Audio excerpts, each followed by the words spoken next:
A good Erev Shabbos, my holy sisters and brothers. It's great to be with you on a Friday afternoon as we're getting ready for Shabbos.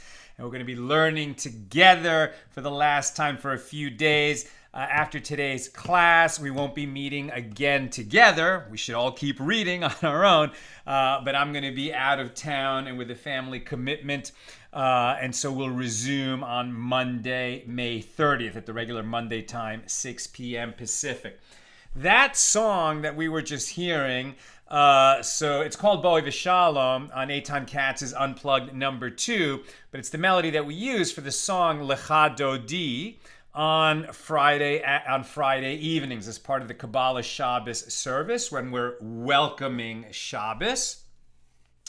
I hope we're not getting any problem with video today.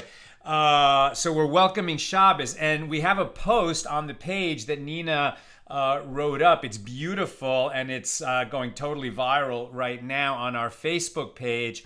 Amazing story. In 1943, so there's a synagogue built in Lyon, France. I think it was built in 1864. And it was, a rich and vibrant Jewish community in the town, in the city of Lyon.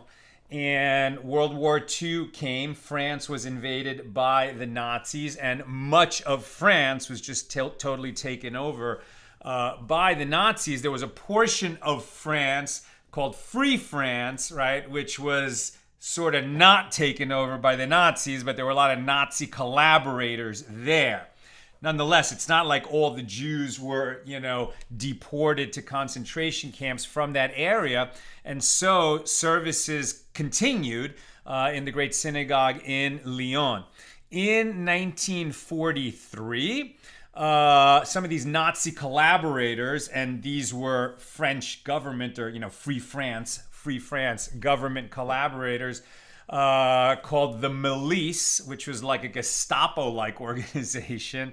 And they decided, that they'd had it with these Jews, and, their anti-Semitic hatred was boiling over in them.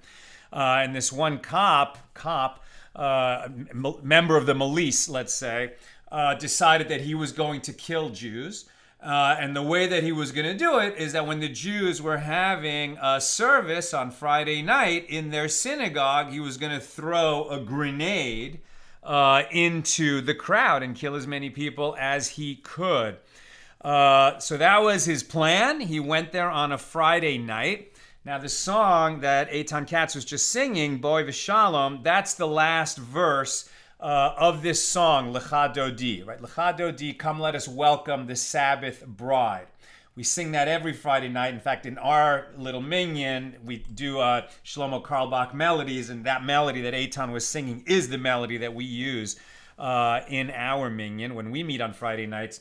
But everyone who sings Lecha Dodi in synagogue on a Friday night, when they reach the last verse, they rise in their seats and turn to face the back of the room, right?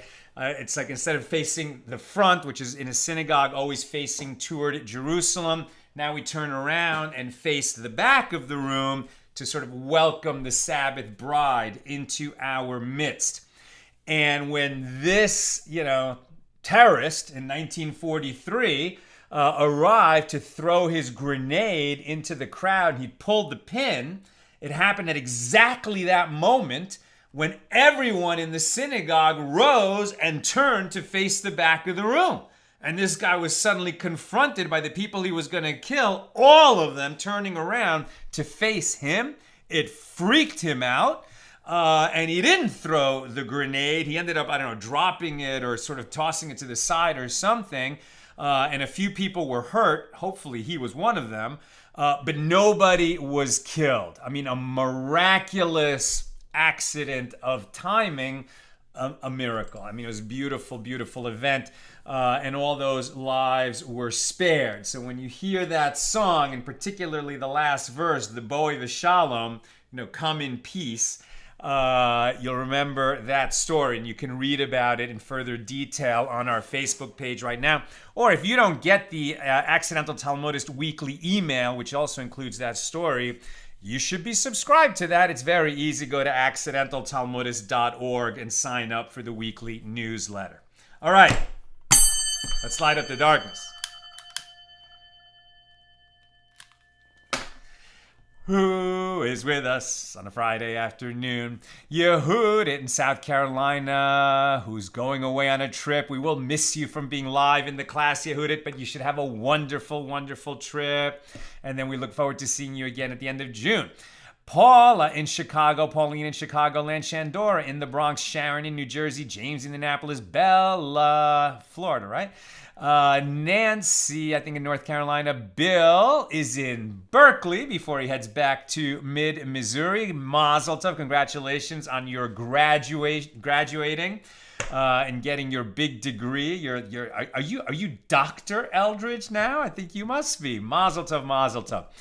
Debbie is in Barnegat, New Jersey. Michelle says Shabbat Shalom. Gordo with us in Scotland. It must be Friday. Dorothy in Dallas. Johannes in Indonesia. Welcome from literally the other side of the world. Patrice in Utah. Renee says good Shabbos. Bill... Whenever I go to history, I can count on Bill to fill in the any mistakes I've made or blanks I've left out. Thank you, Bill. Yehudit says thank you. Mark is in Wales from across the pond. Welcome, Mark. Clarissa, Shabbat Shalom. And Bill says, Master Eldridge, the doctorate is still a ways away. Well, anything you set your mind to, Bill, you will achieve. Aoife in Florida, Lynn in North Texas. Welcome, everybody. All right. So for our last daf together for 9 days until we meet again on May 30th, Monday, May 30th. Here we go. We are on page 74 here in Tractate Yevamos. These are the laws of Yibum, and we're on an extended digression from the subject of levirate marriage. We got here by talking about priests and their kinds of marriage and how they perform Yibum or don't perform Yibum. And from priests, we started to talk about prohibitions associated with priests. Only priests can eat teruma, and uncircumcised priests cannot eat teruma. And now we're in this section where we're really exercising our Gemara kops, right? So kopf, right? Like our head for Gemara, our brains for Gemara.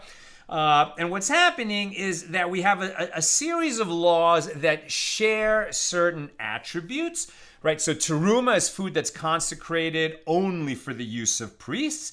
Meiser Sheni, the second tithe, this was something that Jews would set aside for themselves, but they could only eat it when they ascended to Jerusalem for a pilgrimage festival, and they would have to eat it in a state of purity. Teruma has to be eaten, does not have to be eaten in a state of purity by the priest. It's theirs to use, but it must be pure, the teruma itself. And then we also have the Corbin Pesach, the Paschal lamb.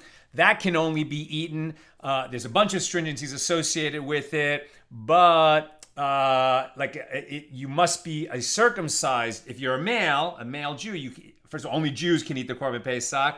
And if you're a man, you have to be circumcised to eat the Corbin Pesach.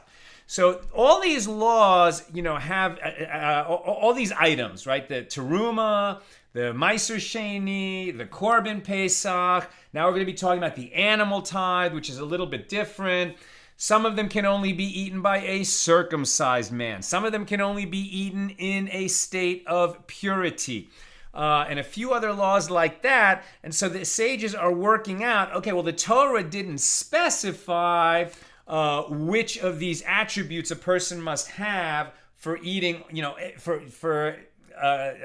consuming all of, and first fruits we talked about yesterday also. And so they're asking, can only circumcised men eat all these foods? Did they have to be eaten in a state of purity? Do you have to make the declaration? And so they're working out which of these sort of elements of one law apply to the other laws and which do not, right? So we're definitely trying to make distinctions and analogies and keep it all straight. All right, we're at near the top of 74a.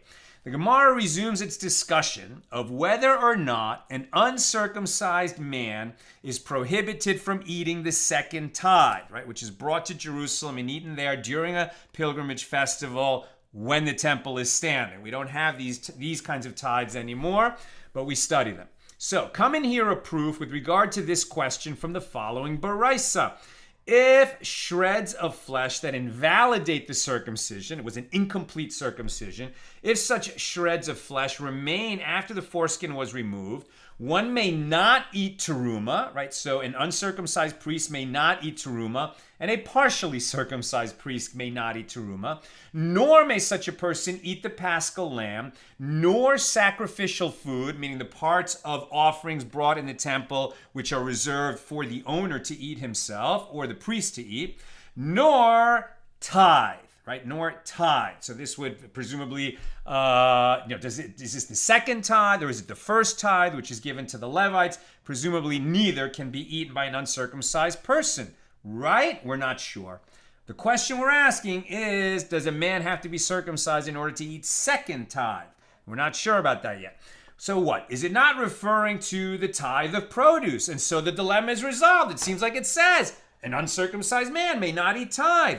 But the Gemara refutes this suggestion. No, in this string of teachings, the tithe that is mentioned, the tenth that's set aside, in this Baraisa is referring to the animal tithe, the Meiser Behema. What is the Meiser Behema? The Baraisa is teaching us that the meat of the animal tithe was forbidden to one who is uncircumcised. What is the animal tithe? On 3 occasions each year, the owner of a herd of kosher animals, the Jewish owner of a herd of kosher animals, was required to gather all the animals born during the preceding period into an enclosure and release them one by one. These animals were passed under the shepherd's rod. This is Leviticus 27:32. And every 10th animal was marked with red paint to indicate that it was consecrated. This idea of counting your animals by passing them under the rod, we use this as a metaphor on Rosh Hashanah Yom Kippur, when we imagine that all of us, all souls in the world, pass under the rod of our shepherd in heaven, under God's rod, as it were, and he counts each of us because we're all his treasure, and he keeps track of each individual, right? He counts his treasure, all his people. But in terms of the real law, and the non-metaphoric law, that any shepherd, Jewish shepherd of kosher animals has to count all the animals born that year, and 1/10 of all the animals born into his flock are consecrated. Consecrated for what? These animals are called the animal tithe, the Meiser Behema. If the animal was fit to be sacrificed, then it was brought to the temple and sacrificed in a manner similar to that of a peace offering. Its blood was sprinkled on the altar, and its meat was eaten by its owner, but not by the priests. And the details of the laws of the animal tithe are elucidated in Tractate Bechoros. So we'll get to that later. But what we're seeing is that the animal tithe is similar to Meiser Sheni It's for the benefit of its owner, but he has to take it to Jerusalem. He's going to eat it himself, but he has to take it to Jerusalem to do the eating. So this is how the shepherd sort of participates in the same kind of tithing as the farmer. The farmer sets aside the first tithe for the Levite, the second tithe for himself to take up to Jerusalem and the pilgrimage festivals, at least in 4 of the 7 years of the Shemitah cycle. And the animal farmer, as it were, the shepherd, does something very similar. Similar, but not the same.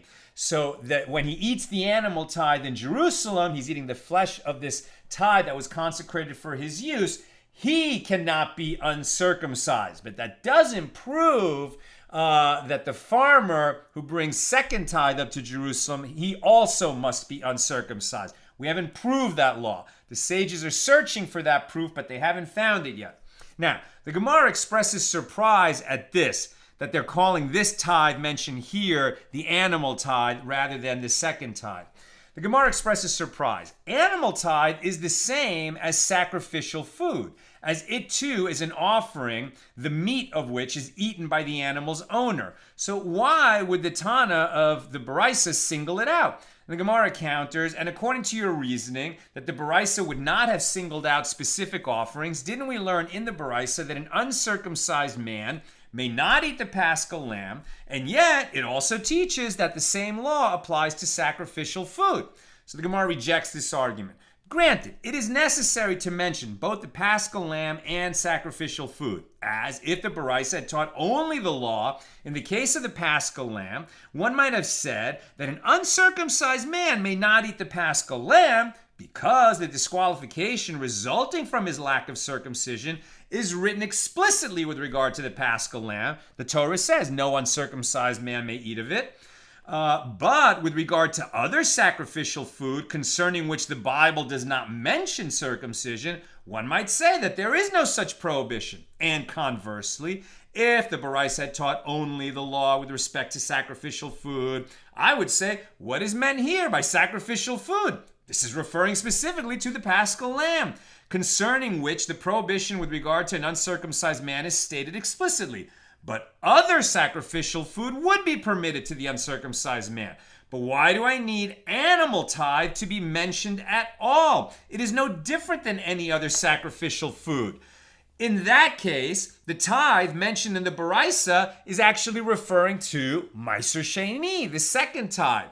In other words, it's asking, what do you see that tells you that Meiser referred to here in this Baraisa refers to the animal tithe, to Meiser Behema, and not to Meiser Sheni? Meiser Behema seems to be just one subcategory of sacrificial food. And the Gemara suggests a different refutation of this proof. Rather, the tithe mentioned in the Baraisa is referring to Meiser Rishon, the first tithe, right? The top of the tithes is the teruma, the first 2% of the produce from the farm or the vineyard, or the orchard, which goes to the priest. Then the first meiser, tenth, meiser means a tenth, and the first tenth goes to the Levites. And then the next tenth goes for the second tithe that you take with you to Jerusalem. So why aren't we talking about Meiser Rishon? And now the Gemara is suggesting that is what we're talking about. Rather, the tithe mentioned in our Baraisa is referring to first tithe, and this cannot be eaten by the uncircumcised. And the 1/10 of the produce that is given to the Levites. And the Baraisa is in accordance with the opinion of Rabbi Meir, who said that the first tithe is forbidden to common Israelites. Correct, it's only permitted to Levites. And since first tithe is forbidden to an ordinary Israelite, it may similarly be forbidden to an uncircumcised man. However, there is no proof from here that the second tithe is forbidden to one who is uncircumcised, as second tithe is not restricted like first tithe. Only Levites can eat first tithe, but any Jew can eat second tithe as long as he takes it with him up to Jerusalem, or redeems it for money and uses that money to go up to Jerusalem during the pilgrimage festivals when the temple is standing. So the Gemara suggests, come in here a different proof from that which Rabbi Chia bar Rav of Difti taught in the following Baraisa. An uncircumcised man is prohibited from eating of two different tithes.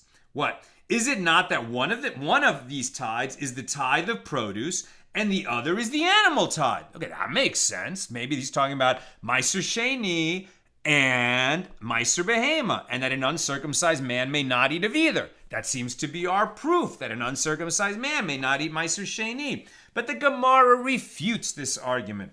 Here too, the Baraisa is referring to first tithe, Meiser Rishon, and the Baraisa is in accordance with the opinion of Rabbi Meir, meaning it must be it's saying that uncircumcised men cannot eat Meiser Rishon. So the Levites who are uncircumcised cannot eat the Meiser Rishon and cannot eat Meiser Behema, the animal tithe. But we have no proof yet for Meiser Sheni. So come in here a proof from yet another Baraisa. It is prohibited for an acute mourner. As we've discussed, the acute mourner is the one who's just had a close relative die that day and the corpse has not been buried yet. So you haven't even started the Shiva.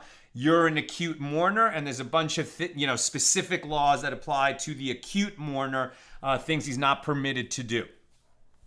Now, it is prohibited for an acute mourner to eat second tithe, but it is permitted for him to eat teruma and to participate in the preparation of the red heifer.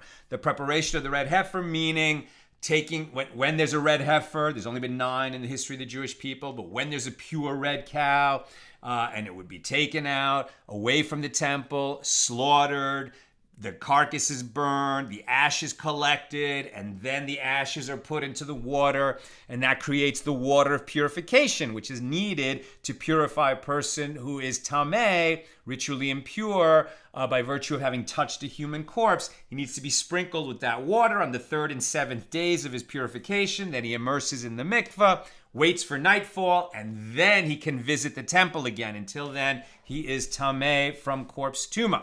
That's why the red heifer is important. Now, an acute mourner may participate in the preparation of the red heifer. He may eat teruma, but he may not eat second tithe.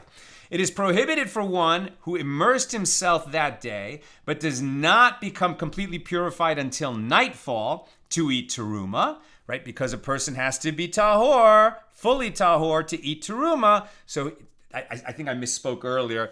You have to be tahor to eat teruma. In fact, you have to be fully tahor, not just have immersed, but immersed and waited for nightfall.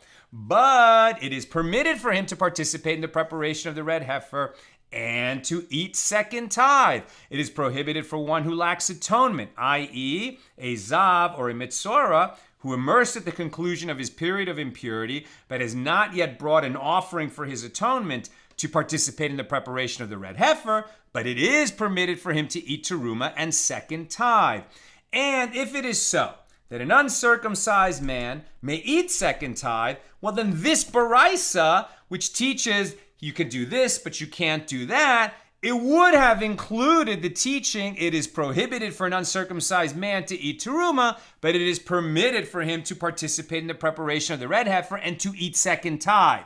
And the fact that the Baraisa omits such a teaching proves that an uncircumcised man is in fact prohibited from eating the second tithe. Aha, we have our proof that the uncircumcised may not eat Meiser Sheni. Right? Wrong. The Gemara rejects this agreement. No proof can be adduced from here, as this Baraisa, maybe it was not exhaustive, or maybe it's not the majority opinion. What is it? No proof can be adduced from here, as this Baraisa was taught by Eitana from the school of Rabbi Akiva. Rabbi Akiva on this issue is in the minority, as Rabbi Akiva includes an uncircumcised man in the same laws as that which governs the people who are tameh. According to Rabbi Akiva, one who is tameh and one who is uncircumcised have all the same prohibitions on them, but the majority disagree with that. How do we know that about Rabbi Akiva and his followers? As it is taught in a Baraisa. Rabbi Akiva says the words any man, which is a translation of ish, in the verse any man from the seed of Aaron who is a Mitzorah or a Zav shall not eat of the holy things until he be pure. And it comes to include ish, a man, it comes to include one who is uncircumcised in the same laws as one who is ritually impure. So he too is prohibited from partaking of consecrated food or participating in the preparation of the red heifer. But that's not the majority view. Now, with regard to the issue itself, the Gemara inquires, and who is the Tana, the rabbi who disagrees with Rabbi Akiva? It is the Tana who disagrees with Rabbi Yosef the Babylonian. As it is taught in a baraisa, the burning of the red heifer by an acute mourner or by one who lacks atonement meaning he's gone through his whole purification, but in the case of the Azav or the Mitzorah, he also has to bring certain offerings to complete his purification, and that's the only thing he hasn't done. He did everything else he has to do. He's waited the number of days, his skin is cleared up, he immersed in the mikveh, he waited for nightfall, but he has to wait till the next morning when he can bring his offerings to the temple that could only be brought in the daytime. So that person may participate in the preparation of the red heifer, just like an acute mourner may do that. Rabbi Yosef the Babylonian says, if the burning of the red heifer is performed by an acute mourner, it is valid. But if it is performed by one who lacks atonement, so he's not fully tahor yet, it is invalid. Now, the anonymous first Tana clearly disagrees with Rabbi Akiva, as the previous baraisa, which was attributed to Rabbi Akiva, states that one who lacks atonement is prohibited from participating in the preparation of the red heifer. And it may be presumed that this Tana disagrees with Rabbi Akiva with respect to one who is uncircumcised as well. So the Gemara further comments on this issue, and Rabbi Yitzchak, and Rabbi Yitzchak also maintains that an uncircumcised man is prohibited from eating second tithe. That's the proof that we're looking for. So Rabbi Yitzchak seems to believe that that is so. How do we know? As Rabbi Yitzchak said, from where is it derived that an uncircumcised man is prohibited from eating second tithe, Meiser Sheni? It is stated, Deuteronomy 26:14, and I did not consume mimenu, of it, right? This phrase of it, we're going to use that quite a bit. In Deuteronomy 26:14, you make a declaration when you eat the Meiser Sheni, when you brought it to Jerusalem for the pilgrimage festival, and before you eat it, you say out loud, and I did not consume of it while impure. With regard to the second tithe, and it is stated with regard to the Corbin Pesach, the Passover lamb, do not eat mimenu, of it, right? The word of it, mimenu. The two words, it's one word in Hebrew, two words in English, of it. Do not eat of it raw with regard to the Paschal lamb. So just as in the case of the Paschal lamb, with regard to which of it is stated, an uncircumcised man is prohibited from eating it, so too with regard to second tithe, with regard to which this phrase also is stated, of it, an uncircumcised man is prohibited from eating it, right? Because those two laws, the law of Meiser Sheni and the law of the Corbin Pesach, both include this word of it, mimenu. In it, you can extend from the fact that uncircumcised man may not eat the Corbin Pesach, and an uncircumcised man may not eat the Meiser Sheni. Now, with regard to this verbal analogy, the Gemara, meaning the phrase in both places, connects them in some way. With regard to this verbal analogy, the Gemara comments, it must be that this phrase, of it, mimenu, is available, i.e., it is superfluous in its own context and therefore available for the purpose of establishing a link between the two verses. If the phrase of it is necessary in both places in order to understand what the law means, then it's not available for making the linkage. As if it is not available, the verbal analogy can be refuted logically, as it is possible to say, what is unique about the Paschal lamb? It is that one is liable to receive kares for eating it due to it being pigul or nosar, an intention to eat it beyond the deadline, or actually eating it beyond the deadline, or due to him being ritually impure, that he's tameh when he eats the Corbin Pesach, and it could therefore be argued that it is owing to the Paschal lamb's enhanced sanctity and severity that an uncircumcised man may not partake of it. But from where is it derived that an uncircumcised man may not eat of second tithe? It is not subject to these stringencies of pigul or nosar, or being or that you have to be tahor. I guess you can eat Meiser Sheni when, no, wait a minute. it can't be that. So it has different stringencies, but not that one. So the Gemara concludes, this is not so, as the phrase mimenu is indeed available for establishing the verbal analogy. So the Gemara asks, which of the phrases of it, mimenu, is not needed in its own context and is therefore available for establishing the verbal analogy? Rava said that Rabbi Yitzchak said, mimenu is written 3 times with regard to the Paschal lamb. Do not eat of it when it's raw, and you shall not leave any of it until morning, and that which remains of it until the morning you shall burn with fire. And so the 3 instances of it are expounded like this. One is for itself, to teach that the prohibition relates to the Paschal lamb. One is for the verbal analogy, to link it to some other law. And one is for a different purpose. According to the one who says that the verse comes to provide you with a positive mitzvah to burn that which is left over. In other words, right, it says you have to eat of it that night and you can't leave over of it until the next day.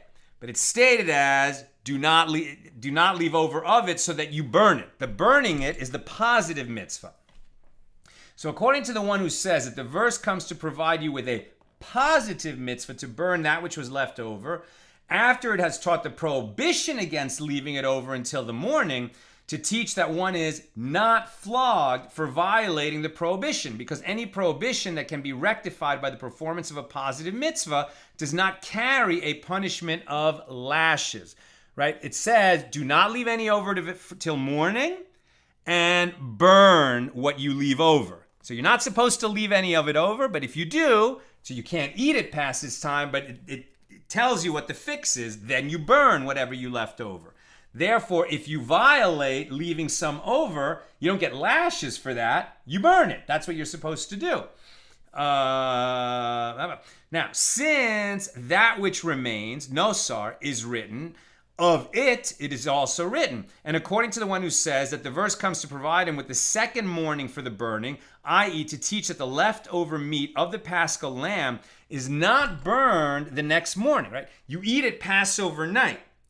What you're not supposed to leave any of it over until morning. You're supposed to eat all of it. That's why they don't usually have. That's why they have a Passover lamb and not a Passover sheep, right? Because as much as you have, you want to eat it all that night. That's the ideal way. If for some reason some of it doesn't get eaten, okay, so you can't eat it the next morning. Now you have to burn it. Can you burn it on Passover morning? No, because Passover morning is a festival. You can violate the prohibitions against kindling a fire on a festival in order to cook. But you're just burning leftovers. It's a mitzvah, but it doesn't have to be done that day. It can wait till the second day of the festival, which is Chol HaMoed. Outside of Israel, the second day is still the festival day, and you would wait till the third day. But this only applies inside of Israel anyway, where you'd be bringing the Corbin Pesach. So you would wait until the second day of Passover to do the burning, because there's no reason to violate the prohibition on kindling a fire during the festival day. And according to the one who says that the verse comes to provide him with the second morning for burning, i.e. to teach that the leftover meat of the Paschal lamb is not burned on the following morning, which is a festival, but rather on the next morning after that, the first of the intermediate days of the Passover festival, since until morning is written, of it is also written. So similarly, of it is written 3 times with regard to Meiser Sheni, the second tithe. I did not eat of it in my mourning, like when I was in a state of mourning, and I did not consume of it while I was impure, and I did not give of it for the dead. So the 3 instances of the phrase of it, mimenu, are expounded like this: one for itself, and one for that which Rabbi Abahu said, and in the second there's 3 uses of mimenu in the passage of Meiser Sheni. One is for itself. The other is for what Rabbi Abahu said that Rabbi Yochanan said, that the verse comes to permit a priest to burn impure teruma oil and derive benefit from its light. And one for the following teaching of Reish Lakish, right? Mimenu occurs 3 times in the passage of Meiser Sheni. One is to teach itself. One is to teach what Rabbi Bahu said in the name of Rabbi Yochanan, that a priest can burn teruma oil. If it's impure, he can't eat it, but he could burn it and benefit from its light. And the third instance of Mimenu is for this following teaching of Reish Lakish. As Reish Lakish said, that Rabbi Samya said, from where is it derived that the Meiser Sheni became ritually impure, that if the Meiser Sheni became Tameh, ritually impure, it is permitted for one to anoint one's body with it, as it is stated, nor did I give it for the dead. It is for the dead that I did not give of it, but for the living, in a manner similar to the way that it is given for the dead, I gave of it. Now, what usage of tithe is the same for the living and the dead? You must say that it is anointing. Right? Where can you use this oil that became impure?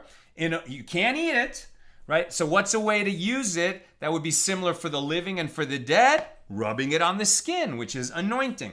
So Mar Zutra strongly objects to this. But say that the verse is referring not to anointing, which the living or the dead could do, but rather to purchasing a coffin and shrouds for one who is deceased, with money received in exchange for the second tithe. This is prohibited, but buying clothing and the like for one who is living is permitted. It's not that anointing is permitted, it's that you could sell it and use the money to buy clothing. Rav Huna, the son of Rav Yehoshua, said, Mimenu, of it, includes benefit derived from the tithe itself and not from the money acquired in exchange for the tithe. Rav Ashi said a different answer. I did not give, the declaration that you make when you eat the second tithe, this phrase, I did not give of it to the dead, must be similar to, I did not eat it in a state of impurity. So just as there, eating is from the tithe itself, so too here, giving is from the tithe itself. In any event, the three instances of it, Mimenu, written with regard to the second tithe, are required for different expositions, which would seem to indicate that we don't have one of them free to make the verbal linkage, the verbal analogy, over to the law of teruma, and therefore we know that an uncircumcised man may not eat teruma. What are we talking about? Teruma? We are. No, I'm sorry, the Corbin Pesach. We're trying to link Meiser Sheni to the Corbin Pesach. An uncircumcised man may not eat the Paschal lamb, and we're trying to prove that an uncircumcised man may not eat Meiser Sheni by making a link between those two laws. Both of them have that phrase of it used three times in the law, in the elements of their laws. But those three phrases are each necessary, at least on the side of Meiser Sheni. And so it seems like we don't have a superfluous of it to use for the linkage. And therefore we have not proven that an uncircumcised man may not eat of Meiser Sheni.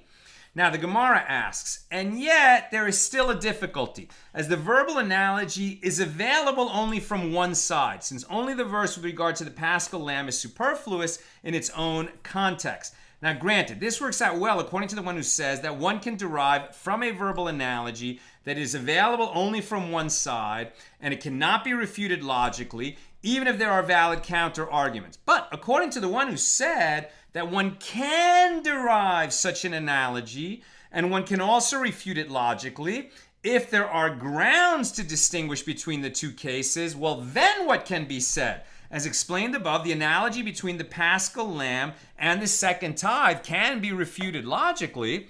So the Gemara answers, this law of Rabbi Abahu with regard to the burning of impure teruma oil, that a priest can't consume oil of teruma if it's impure, right? He can't use it as salad dressing, for example, but he can use it as a lamp, put a wick in it and light the lamp. And benefit from that light, even though it was impure. And we get that from Rabbi Abahu. And this is derived from what Rav Nachman said that Rabba bar Avu said. As Rav Nachman said, that Rabba bar Avu said. What is the meaning of that which is written? And I, behold, I have given you the charge of my terumos. Terumos, plural. From the amplification of the plural, my terumos, right? Teruma is the word that we're using for what's set aside, consecrated for the priest. What does it mean, terumos, right? Plural. or terumot in more Sephardic pronunciation. So from the amplification of the plural my terumos, it is derived that the verse is speaking of two terumos. One teruma that is ritually pure and one teruma that is ritually impure. And the merciful one states, I have given you, i.e. it shall be yours. Once it's given to the priest, he owns it. He may not be able to eat it if it's impure, but he can benefit from it, and that's why he's allowed to burn it in his lamp. Since there is a stringent prohibition against eating impure teruma, the benefit that is permitted is to burn it beneath your cooked dish, as the allowance to benefit from the burning of impure teruma is derived from here. The phrase of it is available on both sides, right? Not only in a lamp, you could also use it to power your little stove, your sterno, right? You could use the oil burning that way to cook another dish. Now, it is taught in the Mishnah that all those who are ritually impure with any type of ritual impurity may not eat teruma. Now, we were looking for a proof that an uncircumcised man may not eat second tithe. We have not found it. And it seems like we're moving on to a slightly different subject, and perhaps we'll come back to that question. So it is taught in a Mishnah that all those who are ritually impure with any type of ritual impurity may not eat teruma, right? So if you're impure, you can't eat teruma. Now the Gemara asks, from where are these matters derived? And Rabbi Yochanan said that in the name of Rabbi Yishmael.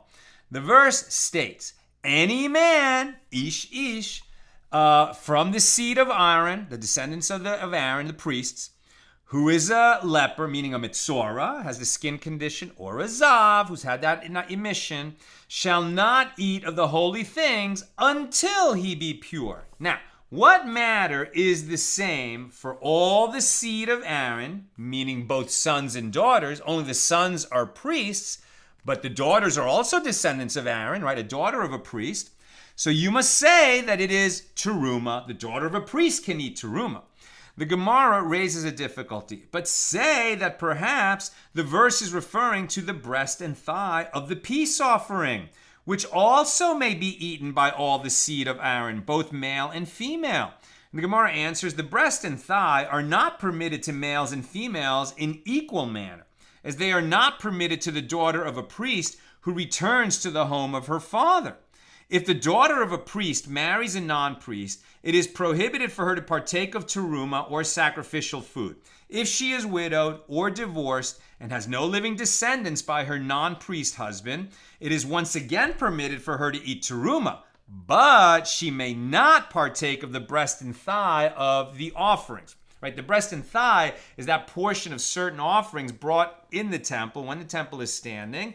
Some of it is consumed on the altar. Some of it goes to the priest. The priest can share it with their family, but they may not share it with their daughter who left her father's house, married a non-priest, then was widowed or divorced, and returned. She can resume eating teruma, consecrated, produce that's given in the tithing process, but she may not eat of those sacrificial offerings.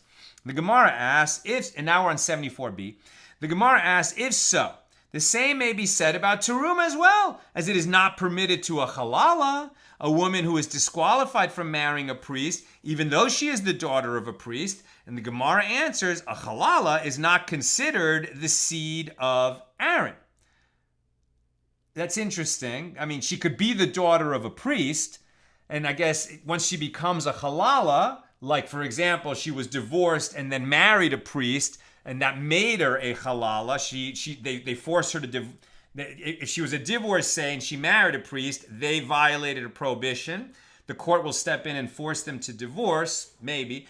But at any rate, she's now disqualified from marrying any other priest. I mean, she was anyway because she was a divorcee. There's other things that could render you a halala, including being the offspring of such a union. And if you are a halala, you're no longer considered the seed of Aaron, even if you're the daughter of a priest. The Gemara challenges the law recorded in the Baraisa that one who lacks atonement, right, the mitzora or the zav, who has done all the other aspects of their purification except bring their offerings, that one who lacks atonement may eat teruma. And from where do you know that this verse, any man from the seed of Aaron who is a Mitzorah or a Azav shall not eat of the holy things until he be pure? It means that he may not eat of the holy things until sunset. Say that perhaps it means that he may not eat of them until he brings his atonement offering and is entirely pure, has completely finished his purification process. And the Gemara answers, this cannot enter your mind. As a Tana, the school of Rabbi Yishmael taught that the verse is speaking of a Zav who experienced only 2 sightings of an emission and of a quarantined leper, i.e. the suspected Mitzorah, who has not yet been declared conclusively Tameh by a priest. Both of these individuals are Tameh, but they need not bring an offering as part of the purification process. When understood in this way, the Mitzorah and the Zav are similar to one who touches any object that is impure with ritual impurity imparted by a corpse, which is mentioned later in the verse. Just as one who touches anything that is impure with ritual impurity, tuma imparted by a corpse, does not require an atonement offering for his impurity. Right? The corpse tuma is the strongest kind of impurity. Takes 7 days to be purified, sprinkling with the ashes of the red heifer mixed in the waters of purification on the 3rd and 7th day. Then you immerse in the mikveh. Then you wait till nightfall. Then you're pure. You can re-enter the temple again. They don't have to bring atonement offerings. Only the Mitzorah and the Zav, which is still considered a lesser version of tuma than corpse tuma, but they do have to bring atonement offerings. And it kind of makes sense because somebody who touched a corpse, he didn't do anything wrong. He actually did a huge mitzvah if he helped bury the corpse. But the Mitzorah, the one who is struck with Sira'as, this is understood to be, a kind of heavenly correction on you that perhaps you were engaging in Lashon Hara, evil speech, and that's why you got Sira'as. Or you became a Zav because you were engaging in lascivious thoughts. In any case, they have to bring the offering. The one who has tuma from a corpse does not. Now the Gemara raises a question. But say that this law, that sunset alone, suffices to permit the eating of teruma, applies only to one who does not require an atonement offering, but merely has to wait until sunset to achieve complete purification. However, with regard to one who does require an atonement offering, perhaps he may not eat teruma until he brings the atonement offering. And furthermore, the Gemara raises a question with regard to that which we learned in the Mishna at Negayim 14:3, when the period of ritual impurity, of tuma, of a zav, or a mitzorah has been completed, and he immersed during the day and emerged from the mikveh, he may immediately partake of Meiser Sheni. Once the sun has set for him, he may partake of teruma, and once he has brought his atonement offering, he may eat sacrificial food. That's kind of that hierarchy of sanctity of these foods, right? So it's very interesting. The one who was a mitzorah or a zav, who went through his purification process, as soon as he immerses in the mikveh and emerges, he can eat Meiser Sheni. When the sun has set, he may eat teruma, and once he has completely finished his process and brought those atonement offerings, only then may he eat of sacrificial foods, like the Corbin Pesach, or the parts of a peace offering that the owner eats, or if he's a priest, the parts that are reserved for priests. So Rav said, that Rav Chisda said, 3 verses are written with regard to purity for eating sacred food. It is written, Leviticus 22:6, and he shall not eat of the holy things unless he has bathed his flesh in water. But if he has bathed, i.e. immersed, so he is immediately pure, and he may partake of sacred food.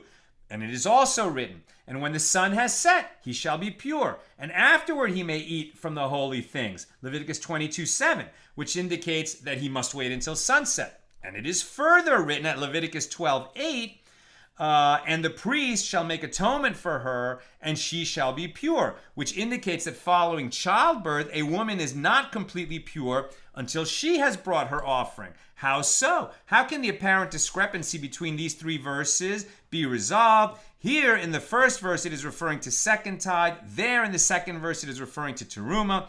And here in the third verse, it is referring to sacrificial food. Interesting, by the way, we're talking about that the Mitzorah and the Azav, they bring atonement offerings like they're making some kind of atonement. A woman who has given birth, she brings atonement offerings. She didn't do anything wrong. She did the most amazing, beautiful thing. She gave birth to a child. What does she have to atone for? Maybe her offerings are more like, give her a chance to connect in the temple, bring an offering, and express gratitude for coming through safely. Now, the Gemara asks, but I can reverse the construct and apply the more stringent condition to tithe. The Gemara answers, it is reasonable to say that teruma is subject to the more stringent condition, as it is already subject to many stringent elements represented by the acronym Mem Ches Pei Zayin, which is a mnemonic for the following. We've seen this before. One who is prohibited from eating teruma but ate it intentionally is liable to punishment of death, misa, at the hand of heaven.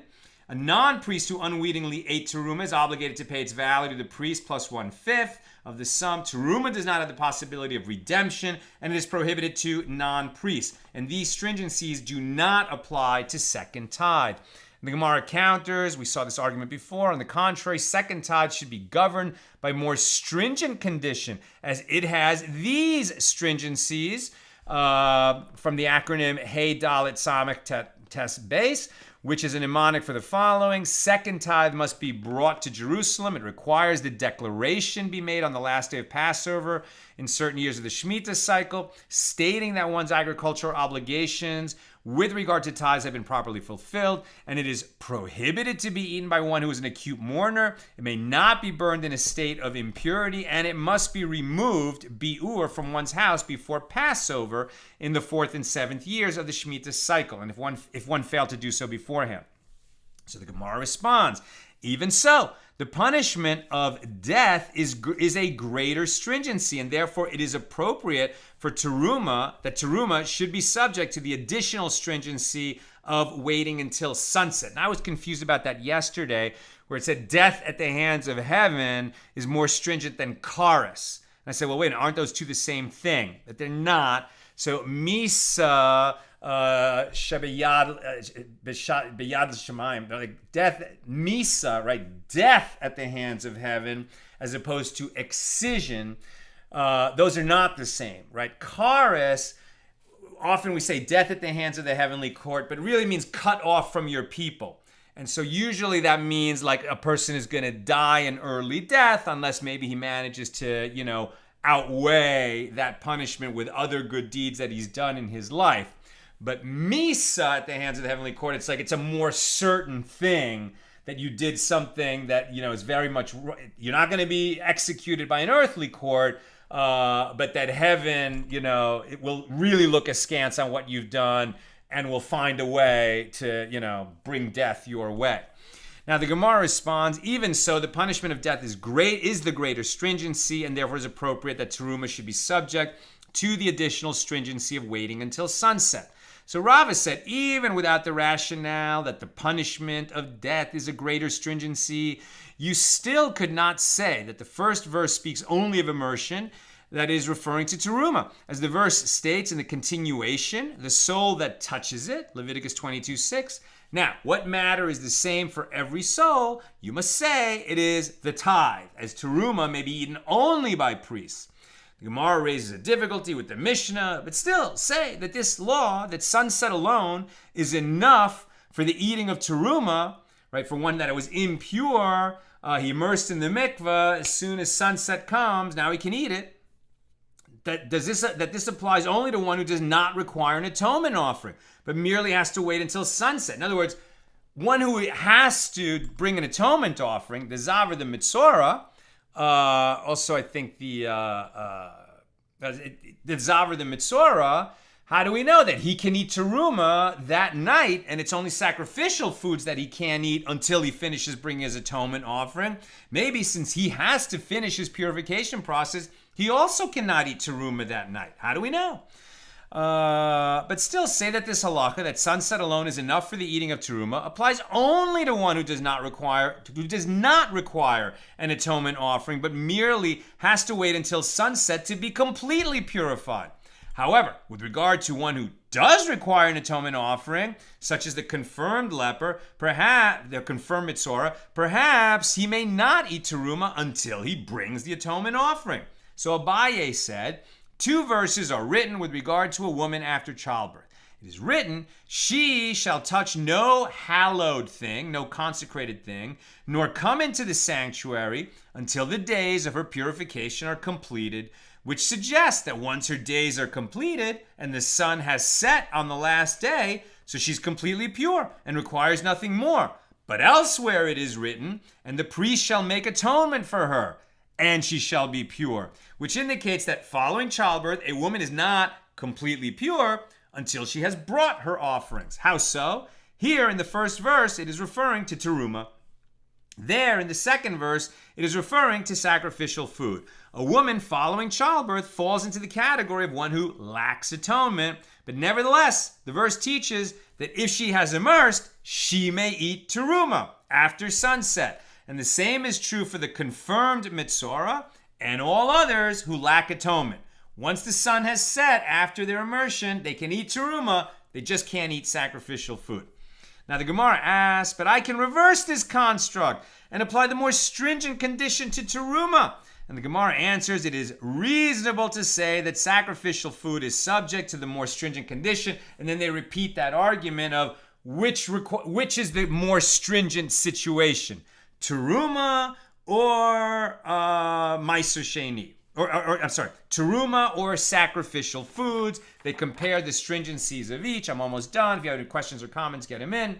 And Rava said, even without the rationale that sacrificial foods have more stringencies than teruma, you still could not say that the verse renders a woman pure at sunset refers to sacrificial food, as the verse states, and the priest shall make atonement for her, and she shall be pure, which indicates by inference that she remains ritually impure to some degree until she has brought her offerings. And if it enters your mind that she may eat sacrificial food immediately after sunset, you should apply here what is stated in a different verse, and the flesh that touches anything impure shall not be eaten, which indicates that one who is impure with any type of ritual impurity is prohibited from eating sacrificial food.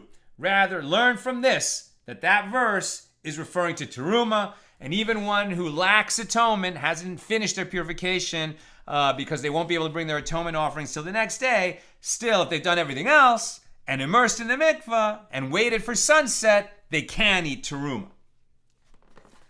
And when we meet again, which will be on Monday, May 30th, no class until Monday, May 30th, because I'm going to be away with a family commitment, we will resume with page 75. Now, let's take questions. We'll resume, and I'll do a highlights show of all these pages of the 9 days while I'm away, and then we'll be caught up when we get back together on Monday, May 30th. All right. Questions and comments. What's going on here? Okay. Questions and comments on page 74 that we learned today. Okay, Nina had to leave a few minutes ago, so I'll have to scan the comments, but she noted 2 questions for me. Tom says, maybe we've covered this before, but how could a person be purified from corpse tuma if they live so far from Jerusalem that it would take them a very long time to undergo the purification ritual? Well, they can go to Jerusalem, they just can't enter the temple, right? So even if they're tameh, they can go to Jerusalem, but before they enter the temple, I guess what you're asking me is, what about the waters of sprinkling? Is that only available in Jerusalem? Maybe that's what you're asking. So I don't know what the particulars of this were, how it would work. I think that sort of like the practical aspect of it is, if you were in a state of tuma and you were outside of Jerusalem, it didn't matter that much. Because really what matters about being tameh is you can't eat teruma. That only applies to priests. And you can't enter the temple. So that only matters when you go up to Jerusalem. So when were they going up to Jerusalem for most people? It was either for Passover or Shavuos or for Sukkot. And when they would go up, they would spend a week there. And, I guess they would make sure not to come into contact with another source of tuma during that week, of course, because that would restart the clock. They could get the sprinkling when they were in Jerusalem. And then the real purpose of being up there in Jerusalem was to be in the capital, in the holy city, for the celebration, and to bring offerings while you were there. Now, you could appoint an agent to bring it for you, who would enter the temple for you. There was a system. I don't know what all the particulars were of the system, but somehow it worked. And I think we'll learn more about that when we get more into, the sacrifices and how they were brought during pilgrimage festivals. Tom, if you're going to sell your second tithe and use the money to go to Jerusalem, to whom can you sell it? And what can the purchaser do with it? Once you sell it, that Meiser Sheni, that actual produce, is no longer sacred. He can eat it. He could do whatever he wants to it. The sanctity of the Meiser Sheni, when you sell it, gets transferred to the money, right? So the money that you receive for selling your Meiser Sheni produce, that money, you can't use it for other things. You can only use that money to go up to Jerusalem and spend it, on food and drink and celebrating the festival up in Jerusalem. That's why the Torah refers to it as bind it up in your hand. Some people would literally bind it to their hand, but I think the point is that money needed to be separated from the rest of your money. That was sacred money, and its sanctity could only be used, right, to purchase stuff in Jerusalem. And then, right, so once you got to Jerusalem and you used that money to buy food, like the person who received that money, now that money would no longer be sacred, but the food that you received is, now that's your Meiser Sheni that you have to eat up there. And before you eat it, you have to make this declaration: I did not give of it for the dead, I did not consume of it while impure, etc. If you arrived up there and you somehow got corpse tuma, right now you have a problem because you can't eat that Meiser Sheni. You have to eat other food. Okay, and let me just scan comments quickly. Okay, so about this, that the women who gave birth would have to bring offerings. Sharon says the atonement of a new mother is due to her proximity to death. Because childbirth was so life-threatening, childbirth itself brings one close to bring one's as close. It's like, I think what you're saying is it's similar to when we bench Gomel, right? That a woman who passed through childbirth, it's like she almost died. Right? So many women did die in childbirth that it was like she was close to death, and because of that proximity to death, she's going to bring an offering. I think it's, in part, it's gratitude, not for the new life that came as a baby, but also that her life was spared. And the fact that she came close to death is also another, rationale of why it's called an atonement offering. Very interesting. I guess people are having a conversation with each other.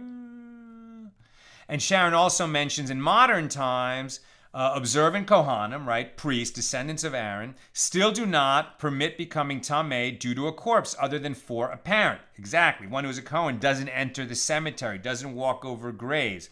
If they do participate in burying a parent, how do they become purified? Is mikvah enough in these days? Well, I think it's a matter of tradition that they won't enter the cemetery because they're Kohanim. But we're all assumed to have corpse tuma, right? All of us, because we don't even know where all the graves are in the world. For sure, if you walk in a cemetery, you're going to walk over a grave. But there are people buried all over the place in the world, and we may have walked over their graves. The graves aren't all marked, even in Talmudic times, that's a law that outside of Israel, you can't assume that graves are marked. And so until we get a red heifer, we're all assumed to be tameh, including all the priests among us. It's more like a tradition that they won't walk into a cemetery and sort of, confirm that they're tameh, but we're all assumed to be tameh. And when Mashiach comes, when the Messiah comes, and the third temple goes up, presumably there will be a red heifer around as well, so that waters of sprinkling can be made, so that everyone can, go through that process. Now, what's interesting about that is nobody is going to be able to serve in the temple on the day that it goes up, right? Like even if there are priests who have studied these laws enough that they could conduct the avodah, the divine service, they have to go through this purification in order, and they would need a 7-day purification before they could start serving in the temple. Unless perhaps Mashiach will also, bring some kind of a way to deal with that. This is no area of expertise for me.